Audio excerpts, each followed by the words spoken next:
The roar of the Lion War continues at full intensity. Israel and the United States against Iran's Revolutionary Guards. Last night, Israel carried out a ground operation on Iranian soil. Yes, Israel with boots on the ground in Iran. And according to Arab reports, Israel carried out a ground operation inside Iran together with the Mossad and with special forces. We will try to bring you as much information as possible on this subject. We are coming after a quiet night in Israel and a night of explosions in Iran. We'll bring you what was hit and where. In Iran, the Israeli Air Force continues striking in Iran and Lebanon without stopping. This is about the operation and the cooperation that is a game changer in this war. We will soon bring you how Israel and the United States are fighting ballistic missiles together. At the same time, Saudi Arabia is still under fire. Iranian drones hit the United States Embassy in Riyadh, and in Lebanon, the IDF struck government institutions, and Netanyahu in the United States is saying, "We stopped Iran just before the point of no return." Donald Trump stated, "We expected a war of 4 to 5 weeks. We can do much more if needed." I don't get bored, according to Trump. All of us want to know after 3 days of war, how many launchers does Iran have left? And how much longer will they be able to fire at us? At this very moment, I'm receiving dramatic news that has reached us after Hezbollah joined the campaign. The IDF went in on the ground, again, boots on the ground, into Lebanon. Like we say here, so to points in central Lebanon, strategic locations to create an additional security layer to defend the northern communities of Israel. So all the details are coming up, and Iran is taking revenge and announced the Strait of Hormuz is closed. We will set fire to any ship that tries to pass through it. This caused an economic shock. Oil prices are soaring. Iran promised to burn every ship in the Strait of Hormuz. I'm Yair Pinto, and with me is Mati Shoshani, and we are Boots on the Ground, bringing you the whole truth about what's happening in Israel, and right now, everything that's hot in the Middle East. At night, the Air Force struck symbols of the Iranian terror regime in Tehran. Amongst other things, the parliament buildings and the Iranian Broadcasting Authority were attacked. Strikes were also recorded in the Dakhia neighborhood in Beirut, and El Arabiya reported, citing its sources, that Israel operated on the ground in Iran yesterday via the Mossad and special forces. So stay with us for the full report. We worked overtime for hours just to collect all the information that we can have and report them to you, as promised, so that you'll know what's going on. So we are now in the middle of the 4th day of the war. Hezbollah fired rockets at the northern communities of Israel, and the IDF responded with extensive strikes in Lebanon. And at the same time, the bombings in Iran continue, and in Israel, they declare the era of equations is over. Whoever attacks Israel will receive a response with full force. A day after Hezbollah joined the campaign, the IDF spokesperson announced a reinforcement of forces inside Lebanese territory. And the defense minister of Israel stated, "We approved the IDF to advance and hold additional areas."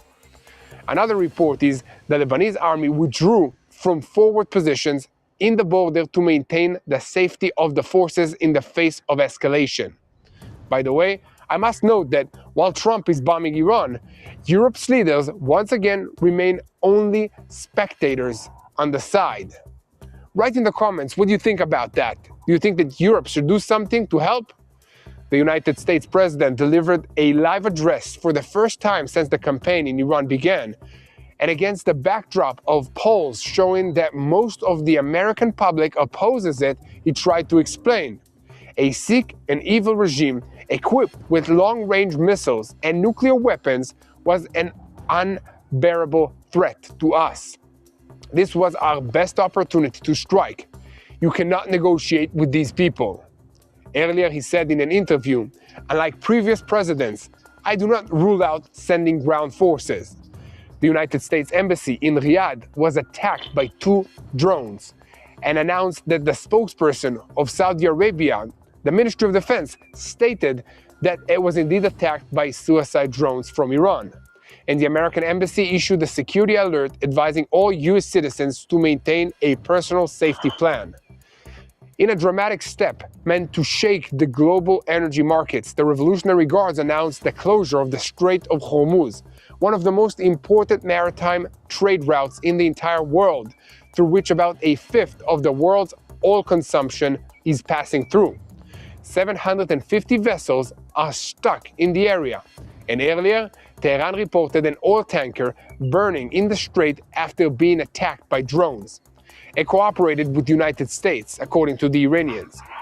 This is an economic shock because oil prices are soaring after Iran promised to burn every ship in the area. And right now, maritime shipping rates for oil and for gas have surged after threats by the Revolutionary Guards of Iran to close the Strait of Hormuz. The oil price itself has jumped by 9% since the start of this war. And after 3 dramatic days of war between Israel and Iran, in Israel, they are assessing the number of launchers remaining in the Iranian heads, and we'll bring you all the numbers just soon, so stay with us. And today, our senior Middle East correspondent, Mati Shoshani, will bring us a cross-section analysis of the layers of the war, economic, diplomatic, and of course, militarily. And I'm bringing him up to this live in just a moment. So, we have strikes all across Lebanon against the bank that finances the Hezbollah terrorist organization. The IDF completed a wave of strikes across the Lebanese southern area against assets of the El-Qard El-Hassan, which is associated with financing the Hezbollah terrorist organization. And from the reports coming out of Lebanon, it looks like Hezbollah operatives and their dollars went up in flames. And I really mean their salaries, not just, metaphorically. They went up in flames.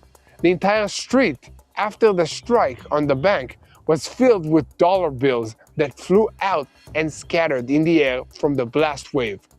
The president of Lebanon saying that pressure Israel to stop the strikes against us. And he added, we do not want Hezbollah to operate from within our country's territory. So there's a lot ahead of us. So let's dive into the details. I'm Yair Pinto, and with me is Mati Shoshani, and we are boots on the ground, bringing you the whole truth about what's happening in Israel.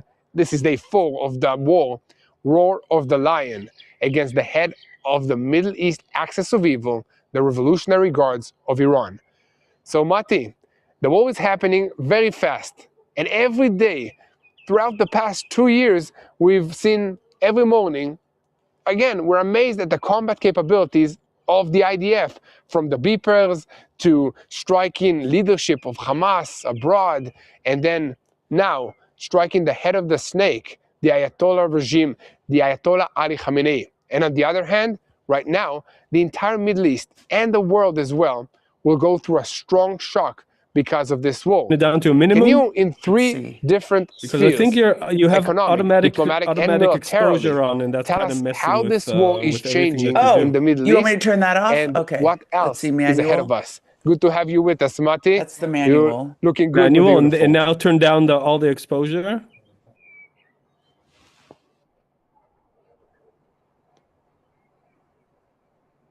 Okay. Hold on, Gita, I can hear you in the ear. Please stop.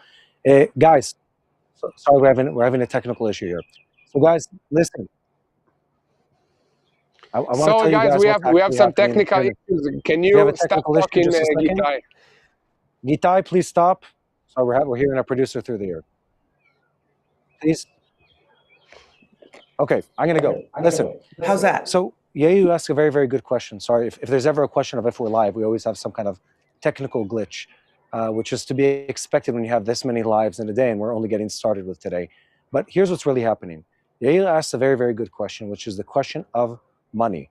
I don't really tackle and dismantle that because things are not as bad as they were expected. Here's the breakdown.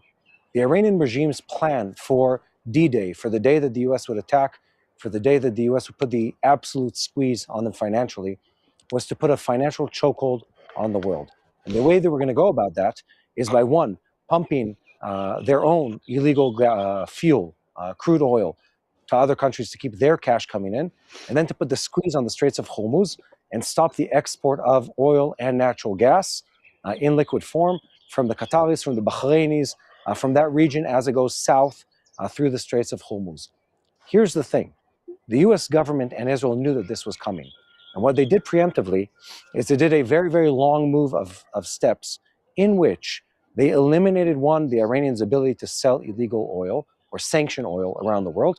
That was called removing the shadow fleet. The way they did that is they toppled the Venezuelan government. Yes, Venezuela and Maduro are connected to what's happening in Iran. And the way that's connected is the fact that the Venezuelans were the ones that were laundering the Iranian oil.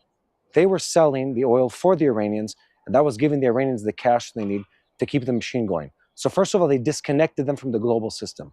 That cut the supply chain to the Chinese, to the Indians, to several other countries that the Iranians were selling their sanctioned oil to. So those people already had to shift their purchases weeks ago to other countries that were not Iran. That's piece number one. Cut off the Iranians' ability to make cash from selling sanctioned oil. The second part is preventing them from causing real financial damage. And here the details absolutely matter. Here's how it starts. First of all, the strike starts on a Saturday morning. So you have now a whole, it's not Saturday morning all the way till Monday morning to carry out the attack without any other ramifications hitting the global stock exchanges. That's exactly what happened. By the way, also in Operation Midnight Hammer back in June of 25, same methodology, is you strike before the markets are open to prevent the up and down movement in the world's exchange markets. That's exactly what happened here. Now, I want to correct something that was said earlier in this broadcast. Yes, the oil prices are going up. Yes, the natural gas prices are going up, but they're going up much less. In fact, it's about half of what they did in the opening hours of Midnight Hammer back in June of 2025. So you can see that the financial steps that the US took, the financial steps that Israel took, plus several other countries that were involved, helped really curtail and prevent the impact of what the Iranians were planning with their financial damage to the world. So yes, it's a little more expensive. It's nowhere near what the Iranians were planning to do. It's nowhere near what the Iranians combined with the Houthis about 8 or 9 months ago were able to do to global prices of both shipping, of dry goods, and of oil and natural gas. So that's been eliminated to a great degree. It's still causing an effect, and if this continues for weeks now, it's going to be a much bigger effect. But here's the big thing. This isn't a single move. It's not just the finances. We're not just talking sanctions. We're in the middle of a full-on war. So we talked about money. Now let's talk about military power and the threat of Iranian and proxy warfare to really stop maritime trade. Here's what really happened. The seas are now controlled by the US. The air is controlled by the US together with Israel. So the Iranians have much less of an impact over there. The Houthis have already been dealt a substantial blow over multiple strikes in recent months. They're not participating actively in this campaign. Neither is Hezbollah, aside from a few small launches that happened in the last 24 hours. And the important part is, which Yair reports on, is that the Iranian fleet is no longer a fleet. It's a progress of a coral reef at the bottom of the sea, because the majority of their ships have been sunk by the American forces. So even that threat of them stopping the trade in the Straits of Hormuz is no longer effective. And yes, the price of insurance for maritime trade in that area has gone up. Yes, the Qataris, yes, the Bahrainis, several others are going to be concerned for another week or two about moving crude oil through the Straits of Hormuz, and that makes sense. But the Iranians are very far from being able to have the global impact on the economy that they were hoping to have. And that really explains why they've been acting in such a bizarre way. The reason they're launching missiles at the Saudis and the Emiratis and the Bahrainis and the Kuwaitis and at the Cypriots, it's all to try to signal to the world, we're coming to get all of y'all, everyone who was involved in participating with Israel, the United States, or was complicit in striking against us, whether by allowing planes to fly over or to park in our bases, so on and so forth. So the Iranians are trying to signal to the world, beware, we're coming for you. But that threat doesn't carry the same teeth that it did previously. And that brings us to really the last point, the depletion of ballistic missiles. We were expecting much more than this. So we've eliminated the financial effect. We've eliminated much of the strategic maritime trade effect. And the third big piece is really the ability of the Iranians to retaliate. You mentioned this when you opened the broadcast, Yair. It's been a quiet 24 hours in Israel. Mm-hmm. We had a couple launches. There was some damage, very, very minor effect from ballistic missiles from Iran on Israel, much less than what we saw in the past. And I'd say that's the summary of everything that's happened up till now in this new second Iranian war. Yeah, exactly. Thank you very much, Mati. And now we have a guest waiting for us, and her name is Haidech Mir Hamadi, and she's a founder of resourcetministry.com, resurrectministry.com. Again, resurrectministry.com. Haidech, can you come here, please, and introduce yourself? Thank you so much.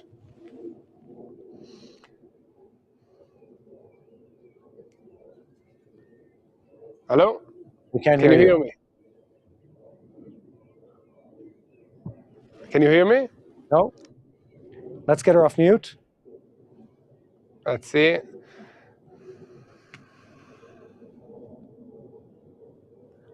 Let's try again.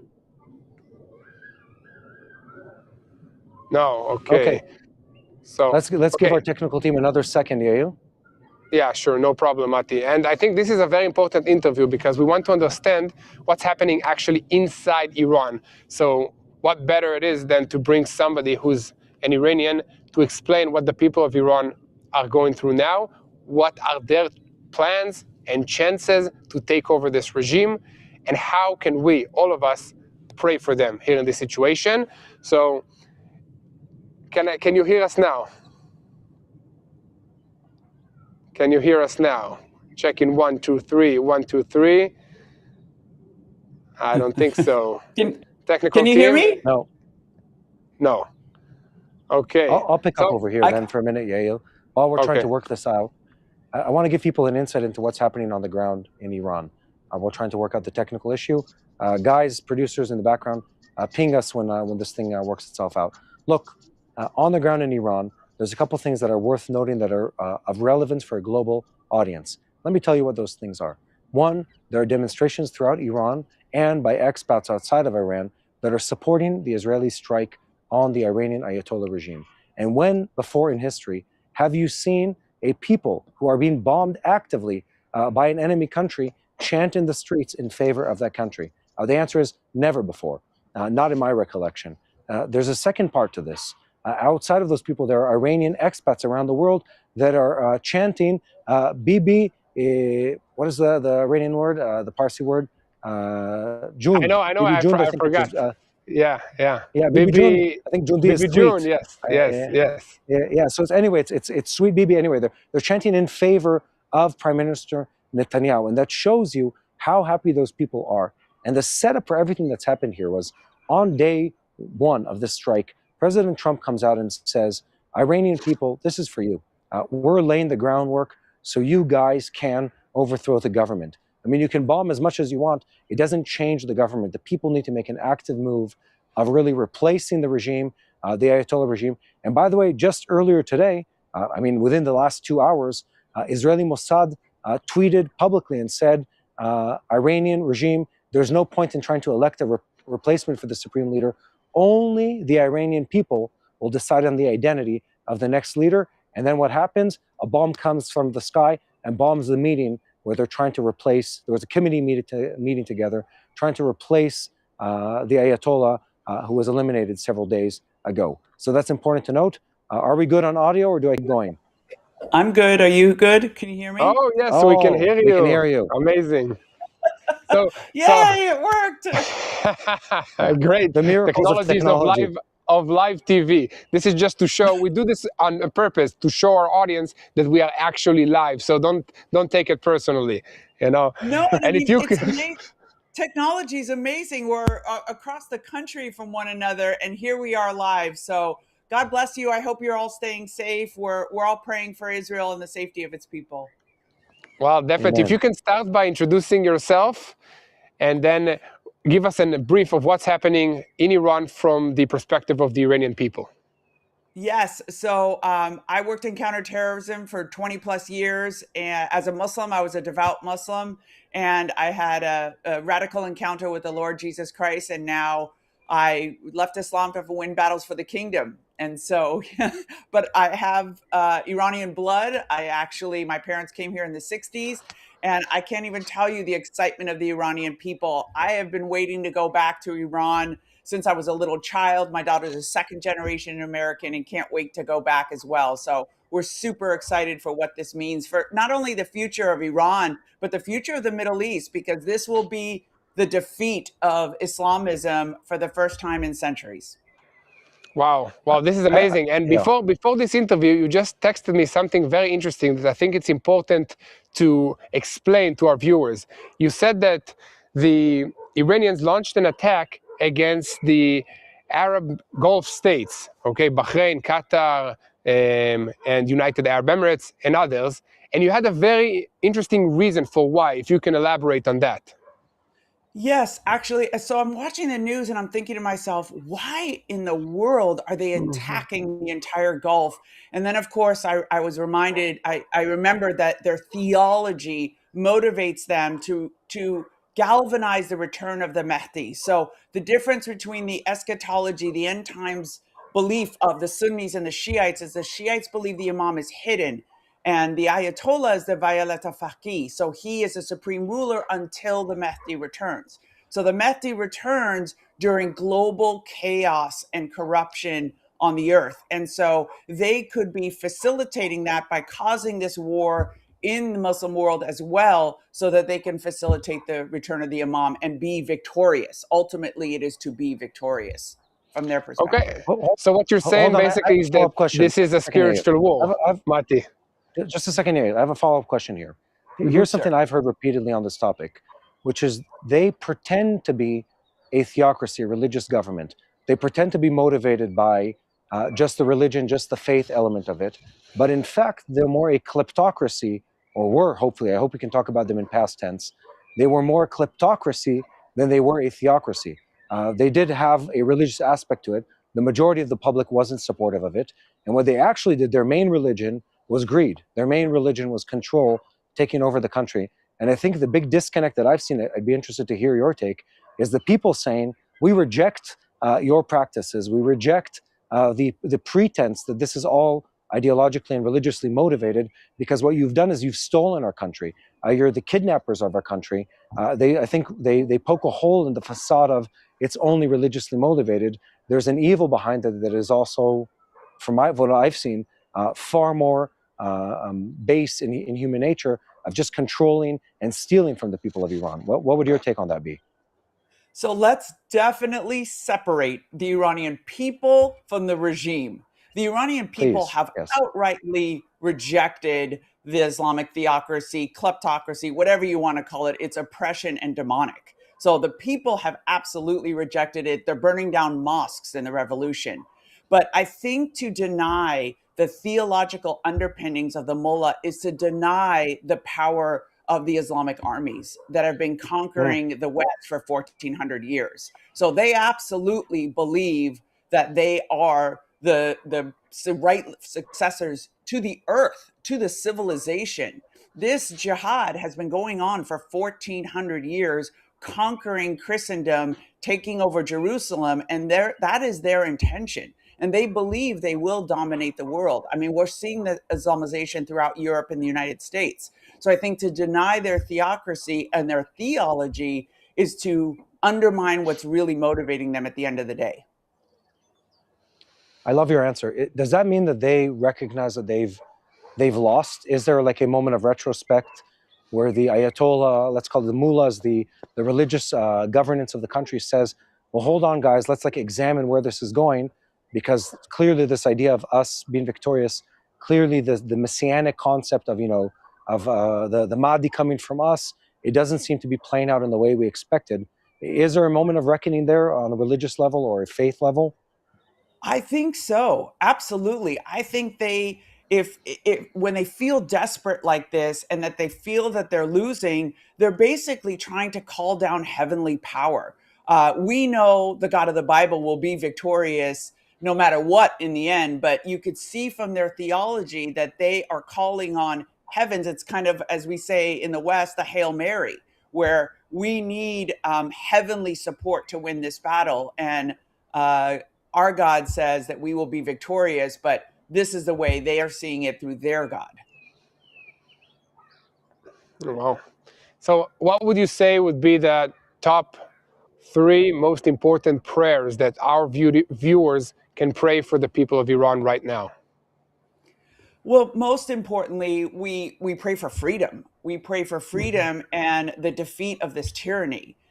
We also want to pray that God's will, the Lord's will, be done, because ultimately we know that He raises kings and He lowers kings. And so ultimately we see Bible prophecy coming to life in this region of the world, and that we just want the Lord's will to be done, because ultimately that is our best protection, and that is the best protection for the people. But we also really, really pray that this is a time of freedom for the Iranian people and a shift in the Middle East that will reverberate throughout not only the Middle East, but throughout Europe and the United States. I truly believe that if Islam is defeated in Iran, that could have a tectonic shift in the power that Islam has over the rest of the world, and that could help the West continue the Judeo-Christian values of our country. I have a final question for you. I'm looking at this in the, let's call it the last several decades, have been a war.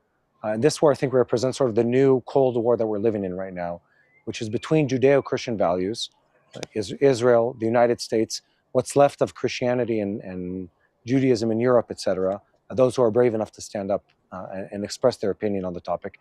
And then on the other side, you have this bizarre coalition, which let's call it the Islamic anti-democratic nations, and then behind them, the socialists of the world, weirdly enough, are what's left of them, the totalitarian of the world, the Russians, the Chinese, etc. It's this big chunk of them, and they had some kind of coalition going right now. And I look at this and I feel like we're at a moment of reckoning where we could go one way or another. We could sort of let this fizzle out and forget the lesson, or there could be a very clear moment here in the, let's call it the Muslim Arab and the Muslim non-Arab world, Turkey, Iran, where they could look at this and say, wait a minute, there's something that has gone fundamentally wrong in the way we've been operating. Maybe we should go a different direction. Maybe we see where things are good. Maybe we see where things are a virtue. Do you hear any voices of people challenging, let's call it the religious ethos of the nations, of asking to rethink the way they've been approaching reality, especially as it relates to fundamental and violent Islam, if we call it that? I'm sorry, I'm a little pessimistic about that, because I was a devout Muslim in a very strong and powerful reformist movement in the world. And I spent 25 years trying to build moderate Muslim networks throughout the Middle East on behalf of the US government. I was a federal contractor for 20 plus years, traveled to 35 countries. And the problem is the reformist movement that wants to move away from jihadism and Salafi Islam is just a very small sect. And the problem is, at the end of the day, it's heresy, because you're trying to eliminate 30 to 40% of the Quran. I would love to see that a reformist movement would grow in strength. But unfortunately, when you see the success they've had in Europe and the United States, they don't see that as the solution. And so maybe with the end of Iran, and remember, Khomeini came to power in the Marxist Islamist alliance, and he just killed and imprisoned the Marxists that helped him get to power. So maybe with their defeat, they'll realize that it won't be successful. But it's been tremendously successful in Europe and the United States. Look at Mamdani in New York City. Who ever thought that would be possible? Can I challenge what you just said? And Sure. I've been thinking a lot. I've been thinking a lot about this topic. And I'm not challenging the part of it about what the Islamic countries and population thinks. I'm challenging the thought about what the West does. I like to say, if a lot of people say, well, look what Islam has done in Europe, look what Islam has done in the US, I would flip the question. I'd say, look what these countries have allowed these people to do because of their lack of identity, because of their lack of moral clarity. And I'm looking at sort of the trend of what's been happening in the US, several European countries. When they wake up one morning and they're like, where did our country go? Where did our values go? Why are we no longer represented in our country in which we are a majority? And they start pushing back at that agenda. I'd say I see the roots of that taking place in the United States, not strong enough, but definitely there as a root. I'd ask if you think people can wake up because of this war, because of the the moment of moral clarity, of geopolitical clarity that it created, to really push back on that and point at the Qataris, point out, Turkish extremism, etc., and say, bad, this good, follow the good kind of thing. Do you think we can reach that kind of moment, even from the perspective of the Western countries? Absolutely. I thought the question was reversed, whether Muslims will see this as an enlightened moment. No, but if you're talking about the Judeo-Christian, absolutely. I mean, I've dedicated my life now moving forward. I travel all over the country to empower, encourage, and equip the church to be able to respond, because this is a defining moment. And I actually think and hope that the Trump administration is doing it for that reason, is that they're just trying to dismantle this Islamist hegemony that has been advancing for decades, piece by piece. And the defeat of Iran would definitely, I think, inspire the rest of for Christendom, for the Judeo-Christian values, to see we are what God wants for the world, because we bring liberty and peace and freedom and individual values and love and grace that is just not present in Islam. And so I really do believe and hope that it would be a defining moment for the West. Amazing. Maybe final question for you as we move on, is I'd say, what should people be praying for? Are they praying for people to meet Christ? Are they praying for a change of heart? Are they praying for a softening of hearts? What should the focused prayer be for the regime change and for the people of Iran, in your mind? Yeah, it's so important that people realize that there are nearly 2 million Christians in Iran came to faith in these radical encounters with the Lord. No Bibles, no churches. So of course, the only solution is Jesus. So we pray that more people come to faith, that they have more of these radical encounters, that the church is given a chance to flourish under a new regime, and that we continue to pray for that revival in our nation and in the hearts of the people in Iran, and that they come to saving faith in Christ. Absolutely. Amen. Well, thank you so much, Hedi Amir Habadi. I hope I said this name kind of close to what it's supposed to be. I'm very sorry about that. Thank you so much. Thank you so much for having me. Okay, resurrectministry.com. And guys, thank you so much for coming back to us. Mati, are you staying with me in the show, or you need to go? No, I think I'm good. Good. I know you got this, Yair. Thank you so much, Mati Shoshani, the one and only senior expert Middle East and rabbi. See you again tomorrow. Thank you. So again, for those of you who are joining us now, this is a live update on day 4 of the war, and we are here after another day of being rushed into the bomb shelters to give you all the updates of what's happening in Israel, what's happening around the world, and to ask you to help us share the truth with as many people as possible. Okay, how can you do that? One, you can subscribe to TBN Israel on YouTube. And then second, you can look for Yair Pinto, yes, Yair Pinto and Mati Shoshani on our social media accounts, and you'll know what's happening in Israel behind the scenes, especially during the war. So let's get back to the news. Israel went in last night with boots on the ground in Iran. That is what sources in the regional arena are reporting now. An operation that was conducted by the Mossad and by special forces inside a war that is expanding by the hour. The question now is very sharp. Why? Why now? And what price is Iran willing to pay to stop this move? We are in the middle of the 4th day of Operation Roar of the Lion. In Israel, it was a relatively quiet night, considering, we had to run to the bomb shelter a few times. But in Iran, it was a night of explosions, of smoke, and of shock waves. The Air Force continues to operate over Tehran almost without pause. And at the same time, the Americans are bringing depth, weight, and munitions that no one else in the region has in their arsenal. And that is exactly the point. The combination between Israel and the United States is a force multiplier, not a slogan, a method.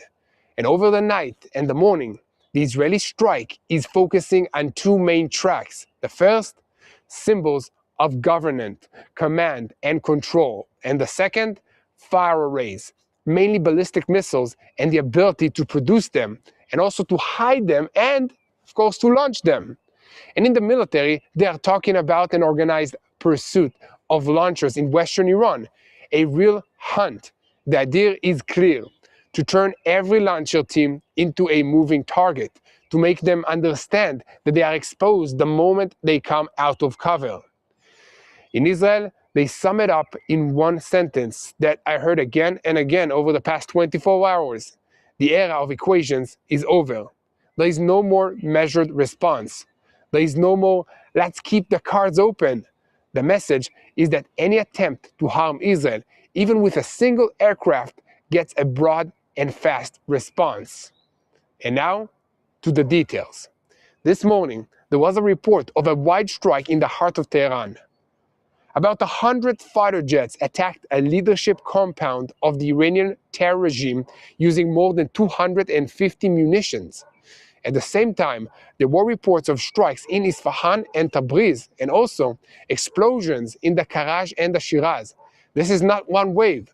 This is a continuous movement. Each time another layer, another target, fire correction. And at the center of the picture is a move meant to break Iran not through headlines, but through its nervous system, communications, propaganda, and broadcast centers. After evacuation warnings were issued to those in the area of the Broadcasting Authority complex in Tehran, there was a report of a strike that destroyed the regime's communication centers. The explanation given was that the facility was also used to advance the military activity under the cover of the civilian assets, not only for propaganda. And this matters because in this war, command and control are not managed only by bunkers. They are also managed through imagery, information, and the regime's ability to calm the streets. On Iranian territory, there are also reports of damage to the air defensive systems in Ilam province, and there is also an Iranian claim, still not extremely verified, about the downing of an Israeli unmanned aerial vehicle of the Hormuz model. On the Israeli side, they are speaking openly about the fact that in recent days, attack drones were also hit as part of the risk taken in advance in order to catch launchers in real time. And here we reach the technical core of the campaign: the ballistic missiles. In the air, there are two wars in parallel. One is against Iran's ability to produce and to launch missiles, and the second is against what was already being launched, on the way to Israel and on the way to the Gulf. Air Force pilots fly in concentrated formations, crossing more than 1,500 kilometers each day to reduce refueling complexities. When the forces arrive, they split, striking regime targets, striking air defensive systems, but the main mission is the launch and the production arrays. Iran, after the blow it observed in the past, dispersed and hid. That means the campaign now is being waged against four main clusters of targets. The first, storage and launch sites, many of them in the Zagrus mountainous area in northern and western Iran, with caves that were expanded for missile storage. Such sites have several openings, some of them camouflaged, and others include a missile that comes out of the opening in the middle of the mountain, reaches a leveled pad prepared in advance, and they raise it upright, and then they launch it. They also include a solid fuel missile that can come out within minutes. A liquid fuel missile requires dozens of minutes to refuel it before you can launch it, so it's more exposed. And against these sites, attack drones are mainly at work. They do not have to hover exactly above the cave. They need to be close enough to strike in time, at the exposed missile before the launch, or at the stage of the coming out to launch. This is a game of minutes, sometimes even seconds. And the second cluster is missile cities, deep, complex, underground infrastructures with tunnels and with launches from inside. Here the Americans come in, bunker-busting munitions of the JBU 57 type, dropped from B-2 bombers, usually at night, with F-22s providing security together with electronic warfare aircrafts. Here, precision is everything. A deviation of a meter or two can turn a strike into an insufficient blow because the target is the entrance and the tunnel itself. And the third cluster, launcher trucks. The Iranians took missiles like Shahab and Imad, installed them on trucks that look like regular containers. By day, they drive like any kind of truck, but you can basically bomb a road without the civilians and perception costs. So they can open fire from everywhere without the civilians know it. Therefore, detection is based on driving patterns, structural identifications, and sometimes also assistance from smart tools. And then, again, drones to catch the truck at the moment that it changes into a launch site and to prepare this in advance. And one more digital detail that explains something of what's happening over there. One of the reasons that are being discussed for the low number of launches at night compared to the day is that such trucks almost do not drive at night. That's unusual, and that stands out. If you see a truck launching a missile in the middle of the night, you can spot it from far away. And the fourth cluster is production sites. Some of the sites are scattered across the entire country. There are chemical material sites, sites for missile body components, electronics, and navigation. There are reports of concentrations in areas of Kermanashah, Tabriz, Karaj, and Qom. And in Israel, they say simply, part of the industry was dismantled and hidden even before the war, and the intelligence is incomplete. And therefore, there is an intelligence war here too, not only a munitions war. And now, alongside all of this, there is the picture of the Iranian rate of fire. In Israel, they estimate that the Iranians are struggling to carry out fire as they planned. They speak about a drop compared to rates seen in the past. And that launcher teams understand that they are being hunted, so they're afraid. And alongside that, there is also a concrete number already circulating, an updated Israeli assessment of about 200 launchers remaining in Iran's hands, a large part of which is expected to be destroyed in the coming days. That does not mean that there is no danger. It means that the direction is clear, a systematic choking of the launch capabilities of the Islamic Republic of Iran. And meanwhile, in Israel itself, overnight there were repeated sirens across the country and in the early morning hours, with launches from Iran. There were reports of minor damage in several areas in the center due to the fallen fragments. And in one case, there was a report of fragment damage to a private home where no residents were in the house. There were also aircraft intrusion incidents in the north with a pursuit of about 10 minutes and an interception. This is not day one. This is the tense routine of an ongoing campaign. And let me check for a moment. We might have with us the IDF spokesperson, Nadav Shoshani, is supposed to join us in a very short time. Not yet. Okay, we'll continue, but we have a special guest for you today, and I'm very excited to bring him on. I'll let you know when he's coming. Okay. So now, the American picture is that the United States Central Command announced that American forces destroyed the command and the control facilities of the Revolutionary Guards. And I'm talking about air defensive capabilities, missiles, and drone launches and sites that are connected to the military airfields. This is as part of a prolonged operation. It is a cold phrasing, but the meaning is big because the United States is not only supporting, it is operating on the field. So, okay, I got a report from the technical team that we have with us, Nadav Shoshani. Let's see if we can see him. Okay, not yet. Not yet. Sorry about this. In a few minutes, we will have the IDF spokesperson for international media, Nadav Shoshani. So, Donald Trump, in his first public appearance since the start of the war, said that Washington assessed that the campaign would last 4 to 5 weeks, and that the United States can continue far beyond that if needed. He also said a sequence that explains everything. You cannot negotiate with these people. And he added that he does not rule out sending ground forces, even if he claimed that it is likely that there will be no need.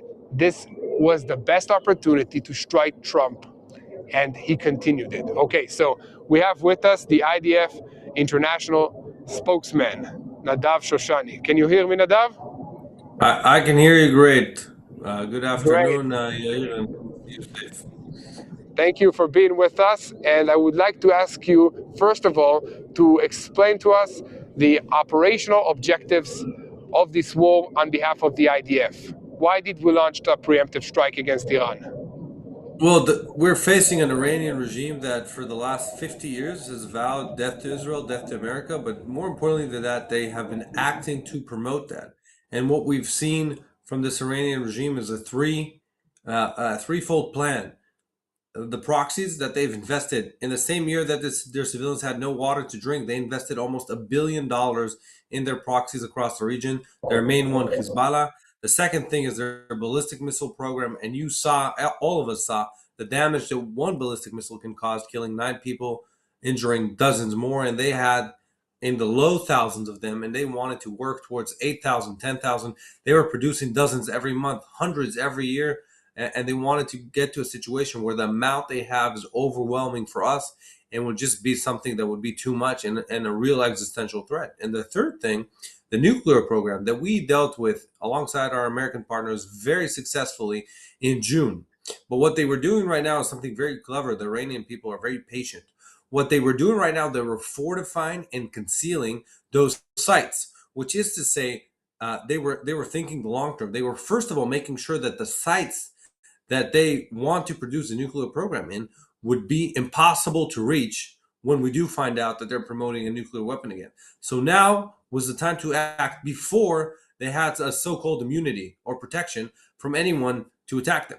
So this was kind of almost the last opportunity. And most importantly, we had a golden opportunity of once in a century of golden intelligence and operations. When we were able to eliminate Ayatollah Khamenei, who's one of the, biggest villains in the world in this decade, in this century, had a golden opportunity to take him out alongside 40 of the other most senior Iranian regime leaders.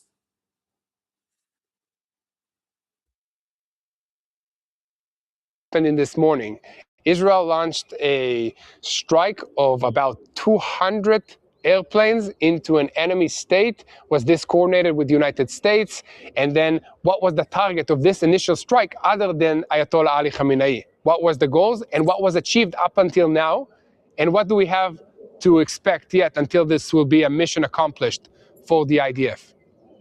Well, this has been a joint operation from step one. Even before step one, this has been a joint operation with the U.S. Armed Forces, the strongest army in the world. It's been a joint operation in planning for weeks and months even, and building up on capabilities for years. So this is a complete joint operation, shared intelligence, shared capability, definitely coordinated, 100%. And the idea of this operation was the first thing, the element of surprise, cutting off the head of the snake was the most important thing, because you can only eliminate those people who know they're wanted if you have the element of surprise. We did it in broad daylight. That surprised them completely. And the second thing we went after was their aerial defense system. So we went, as you can see on your screen, actually, you went in and created freedom of operation for our aircraft in Iranian skies. And after that, we went. The road was paved to Tehran. The road was paved deeper into Iran. We had aerial supremacy, and we started taking out their ballistic missiles, their leadership sites, headquarters, ballistic missile sites, and so on. And actually, something that's very important that we're doing that's saving lives throughout the region, obviously in Israel, but all throughout the region, is missile hunting and launcher hunting. We've been able to, in our operation, prevent them from using large amounts of their missile stockpile. They just can't use it. And you're in Israel, you're seeing how their fire towards Israel, their firepower, how the pace has slowed down. And that is not something that happened at random. That is something we've been working hard at, preventing them from firing. Offensive is the best defense in this case. Yes, and we talked about a golden intelligence and a golden opportunity. Can you elaborate on that without revealing, of course, classified information? How did Israel obtain this golden opportunity, this information about the whereabouts of the villain number one of the world? Well, yeah, as you said, this is something that it was extraordinary. This was something that was weeks in the makings, months in the making. When you have two of the world's strongest intelligence, we're talking about the American intelligence, CIA, Israeli intelligence, Mossad, all of them working together to create this holistic picture of what the actual situation on the ground is, generating real-time intelligence of where all the Iranian leadership is, real-time intelligence of who's there. It's a lot of planning, and then also having the planning and the operational capabilities to carry out, and to do it in a way, and I'm not going to reveal our secrets live, but to do it in a way that you're not revealed while you're doing it, and to do it in broad daylight without being exposed. This is a feature that I believe in the future, when we can give more details about it, people will be amazed, but this is an historic achievement. 40 of the worst people in the world eliminated in 40 seconds. Really an amazing feature, and all of this is over 1,000 miles from Israel. Wow. Yeah, this is really, really amazing. And I have, I think, one last question to you. I don't know if you can answer this one or not, but we are receiving reports of Israeli boots on the ground in Iran conducting operations. Is this happening? Can you confirm or not? Well, currently speaking, from the IDF's perspective, this is an aerial campaign, and obviously this operation can go on for a longer period of time, for weeks more. We are ready to operate for as long as needed, and we'll be ready to adjust to whatever is needed from us. But right now, as we're speaking, on IDF's behalf, this is an aerial campaign. Mm-hmm. Okay. Well, thank you so much, Nadav Shoshani, IDF spokesperson for international media. We'll love to have you again next time with us. Thank you, Yair. So that was a very, very interesting interview with the IDF spokesperson, Nadav Shoshani. By the way, you know who's relative. So let's go back to the update of what's happening around the world. Prime Minister Netanyahu is in an interview in the United States. He said that we stopped Iran just before the point of no return. He spoke about intelligence that pointed to the accelerated underground fortification and the deepening of the bunkers, and about an operational window that could have closed. His political message is sharp. This is a fast and decisive action, not an endless war. And he also linked weakening Iran to the possibility of opening regional doors, including with Saudi Arabia. And now, Iran is not staying only in the military arena. It is opening a global economic card. And the Revolutionary Guards declared the Strait of Hormuz is closed. The threat is explicit. Any vessel that tries to pass will be set on fire. This is one of the most important shipping routes in the world. And there's about a fifth of the world's oil that is passing through this strait. So about 21 million barrels every single day, and also large quantities of gas. And the immediate result is a maritime traffic jam. There was a report of about 750 vessels that are delayed in the area, and already on the ground you see impact. Maritime shipping lanes are soaring, and the oil price itself has jumped by about 9% since the start of the war. And within all of this, there was also a report of an oil tanker burning in the strait after being hit by 2 drones, and Iran claimed that the tanker cooperated with the United States. There are also additional reports of damage to vessels in the area, including an incident in which crew members were evacuated with casualties. In simple words, Iran is trying to turn this war into a global headache, to drag in insurance companies, maritime trade markets, and international pressure that will enter strategic decision-making. And then on that exact line, Iran is also aiming at Arab states. In Saudi Arabia, there was a report of an attack on the United States Embassy in Riyadh using 2 drones with fire that broke out at the site. The embassy issued a security alert and recommended that the American citizens maintain a personal safety plan. And later, there was a report of additional drones being intercepted near Riyadh and that the embassy was empty at the time of the strike. Trump already threatened, soon you will find out what the response will be to this attack. And it doesn't end there. There were reports of sirens in Bahrain and explosions in Manama. There were reports of explosions also in Fajirah, in the United Arab Emirates, in Oman. There was a report of an oil tank that exploded and caught fire at the port of Dukam following a drone attack. In Iraq, there was a report of an Iranian strike against the United States base in Erbil. And at the same time, also reports of drone strikes by pro-Iranian militias against camps of Kurdish forces in the north of the country. There are also reports of an Iranian effort to hit Kurdish forces, and the connection is not incidental. At the same time, there were reports of conversations by Trump and with Kurdish leaders in Iraq, and that the Kurds are one of the scenarios that could influence what's happening inside Iran. One more detail that shows the intensity of the internal shock: there has been no internet in Iran for more than 72 hours. When a regime cuts the network, it is a sign that it fears the street almost as much as it fears the skies. And in this part, we have to stop for a second and also talk about what is happening with us here, facing the viewer at home. So a war broke out again between Israel and Iran.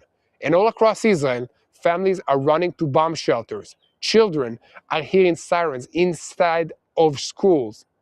Soldiers are leaving their homes to defend their nation. And this is real. This is happening right now. And Israel needs us right now. The Bible calls us to pray for the peace of Jerusalem. And today, that means urgent, bold, and faithful prayer. It also means taking action. Israel must know that millions of believers are standing with us, not just in words, but in support. And TBN is calling on you to step up to stand with Israel. Your gift helps bring truth from the ground, spiritual strength to believers, and real support in a time of war. So go right now to tbn.org/standwithisrael or call 800-772-5040. Again, that's standwithisrael.tbn. Again, tbn.org/standwithisrael or call 800-772-5040. So pray with us and stand with the people of Israel. This is what we need in order to give you more news and to share the truth so that you'll know how to pray for the people of Israel and for the peace of Jerusalem. And now we return to the arena, because while the words are being said, the campaign is actually continuing. And reports from this morning indicate that the Air Force is striking military industries in Tehran and also missile sites in central Iran. The picture on the ground is of continuous pressure, attacks on launch sites, on radar systems, on launchers, on missiles, and on those trying to operate them. And at the same time, there were reports of American-Israeli strikes that caused, according to the claim of Iranian sources, fatalities among the Revolutionary Guards personnel, including a report of 13 people that were killed as a result of a strike at the Iranian Air Force Base in Kerman, and additional claims of killed and wounded in other areas as well. These figures should be treated cautiously, but they point to one thing: Iran also understands it is under a sustained blow. And now, the question that everything converges about is how much does Iran still have left to fire, and how long can it sustain its rate of fire? In Israel, they say that the rate is expected to slow due to the damage to launch capabilities. The estimate of about 200 launchers remaining is not a headline, it is a metric. And if this metric is correct, the meaning is that the campaign is moving to a stage in which Israel and the United States are trying to close the gap, not only to hit what was launched, but also to erase the ability to launch any more attacks. And on the other side, Iran is trying to create pressure through 3 doors. One door is hitting the Gulf and the Arab states. The second door is the Strait of Hormuz and the global economy. And the third door is the perception. We're talking about communication lines, videos, claims of shutdowns, and signs of a regime that cuts the internet and tries to keep the street on a short leash. The only thing that does not change is that this arena does not remain far away. It touches every aircraft that takes off, every siren that is heard, every ship that waits in the maritime jam, and every market trying to understand whether energy will flow tomorrow or the next day. The tension is rising because we are no longer in a war of statements. We are in a war of capabilities. How much longer can launchers be hunted before they fire? And how fast will Iran move through this campaign into the next stage? So we will continue to bring you the whole truth about what's happening in Israel. Again, I'm Yair Pinto, and this is a live report, and we will continue to bring you the most up-to-date news about what's happening in the Middle East every single day. But if you want to see more, to see through our eyes what's happening in Israel, make sure to look for Yair Pinto and Mati Shoshani on social media platforms to see behind the scenes of the conflict of what's happening here in Israel. So, thank you so much, and the best thing that you can do in order to stay with Israel is to pray for the situation, because it just keeps escalating. We have Hezbollah launching more attacks against us, so we need your help to share the truth of what's happening so that people will know how to pray for the peace of Jerusalem. So again, share our content, and let's continue to the next phase in this war, which is another arena, as I said, Hezbollah. Dollars flew through the air in Beirut after explosions of the Hezbollah bank. The street filled with bills scattered by the last blast wave. And in Lebanon, they report that cash belonging to Hezbollah's mechanisms simply went up in flames. This is not a metaphor. This is part of the message. The IDF is not striking only warehouses and launchers. It is going after the economic oxygen pipe that keeps the organization standing. And in the last 24 hours, the IDF completed a wave of strike all across Lebanon against the assets of the El-Qard El-Hassan Association, the financial institution that is presented as civilian. But in practice, it serves Hezbollah as a parallel banking system. In the military, they explained that this network stores money, manages salary payments of the operatives, the terrorists, and enables money transfers that feed the military mechanisms. When the target is El-Qard El-Hassan, this is a strike aimed at the heart of the engine: salaries, cash, the ability to keep people in the field and pay for weapons and for infrastructure. This arena reopened very quickly. Hezbollah chose to enter the campaign in order to support Iran, and in practice took a direct risk on Lebanon. At night, at 01:04 a.m., Hezbollah launched rockets towards Israel. Most were intercepted, others fell in open areas, but this event changed the phase. In the IDF, they say that this scenario was on the table, and the moment Hezbollah decided to fire, the spring was released. From here, the response, especially of the IDF, rolled forward. The Air Force went out on a wave of sorties, and the ground activity received tailwind support. The IDF spokesperson announced a reinforcement of forces inside Lebanon, and in practice, forces of Division 91 are operating in southern Lebanon and holding several points in the area. In the military, they define this as creating an additional security layer for the residents of the north. A point-by-point hold, control of key terrain, and foot raids on warehouses and arrays near the border in order to thwart fire and prevent infiltration attempts. The defense minister announced that the prime minister and he approved the IDF to advance and to hold additional controlling areas. So the message is sharp. We are not returning to the method of we warned, we waited, we observed. In the IDF, they describe a new approach. There are no more equations. Every firing, even limited, brings back a broad response. This is supposed to break Hezbollah's logic, which relies on small escalation steps in order to buy time, perception, and a victory image. And at the same time, the pressure is also felt inside Lebanon. eyewitnesses reported that the Lebanese army withdrew from at least 7 forward positions together with along the border. And the Lebanese sources said that this was done to maintain the safety of the forces in the face of escalation. This is a small detail, but very dramatic. When the Lebanese army moves positions backwards, it signals that it does not want to get stuck between Israel and Hezbollah, and it also marks the depth of the sovereignty crisis in Lebanon. And the political leadership in Beirut is trying to create distance. The president of Lebanon called to pressure Israel to stop the strikes, but in the same breath he added a sentence that cannot be missed. We do not want Hezbollah to operate from within our country's territory.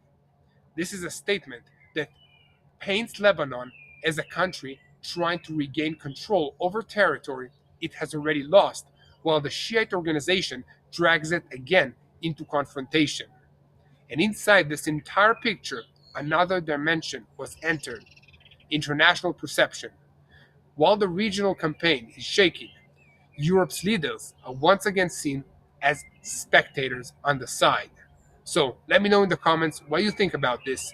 Should Europe join the forces, or is it just going to stay silent until the evil reach her?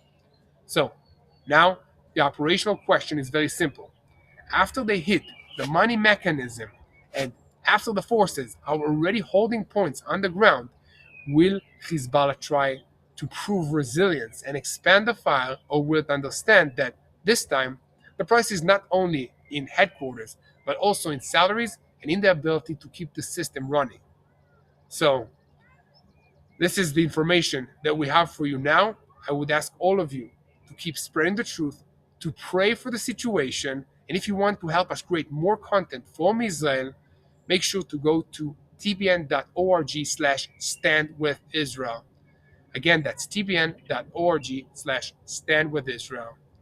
And above all, remember that this is a spiritual war. So the only way that I know how to fight a spiritual war is by praying. Let's pray for wisdom to our leaders. Let's pray for the Iranian people that need all the help that they can get. Let's pray for the servicemen and women in this region. Let's pray for our reserve soldiers, including Mati Shoshani. Let's pray for all of our team members that are doing exceptional work. Even now, you don't see them, but we have a whole team working for this live to go smoothly to you. And they are working 24/7. So let's pray for them, for their families, and keep praying for the peace of Jerusalem.